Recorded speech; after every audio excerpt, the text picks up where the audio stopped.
പാമ്പുകൾക്ക് മാത്രമായ ഒരു ദ്വീപ്.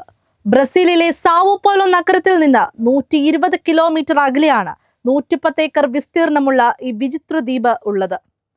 ഇലാ ഡെ ക്വിമാഡ ഗ്രാൻഡെ അഥവാ സ്നേക്ക് ഐലൻഡ് എന്നാണ് ഈ ദ്വീപിനെ അറിയപ്പെടുന്നത്. അറ്റ്ലാന്റിക് സമുദ്രത്തിൽ ബ്രസീൽ തീരത്തിനടുത്തായി സ്ഥിതി ചെയ്യുന്ന ഈ ദ്വീപ് ലോകത്തെ ഏറ്റവും അപകടകരമായ ദ്വീപുകളിൽ ഒന്നായി കണക്കാക്കപ്പെടുന്നു. കാരണം ഇവിടെ ഏകദേശം ഓരോ ചതുരശ്ര മീറ്ററിലും വിഷസർപ്പങ്ങളാണ്. ഗോൾഡൻ ലാൻഡ്സൈഡ് എന്ന അപൂർവ ഇനം പാമ്പുകളാണ് ഇവിടെയുള്ളത്. ഈ പാമ്പുകളുടെ വില 7 മുതൽ 21 ലക്ഷം രൂപ വരെയാണ്. ഇതിനാൽ കള്ളക്കടത്തുകാരും കൊള്ളക്കാരും ഇവയെ സാഹസികമായി പിടിക്കാൻ വരാറുണ്ടത്രേ. തെക്കേ അമേരിക്കയിലെ മറ്റു പാമ്പുകളെ അപേക്ഷിച്ച് 6 ഇരട്ടി വീര്യമുള്ള വിഷമാണ് ഈ ദ്വീപിലെ പാമ്പുകൾക്കുള്ളത്. കടിയേൽക്കുന്നിടത്തെ മാംസം ഉരുകും. അരമണിക്കൂറിനുള്ളിൽ മരണമുറപ്പ്.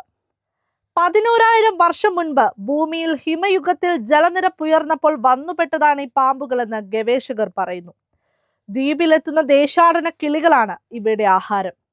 മനുഷ്യർക്ക് പ്രവേശനം കർശനമായി നിരോധിച്ചിരിക്കുന്ന ഈ ദ്വീപ് ഗവേഷണങ്ങൾക്ക് മാത്രം ഉപയോഗിക്കപ്പെടുന്നു.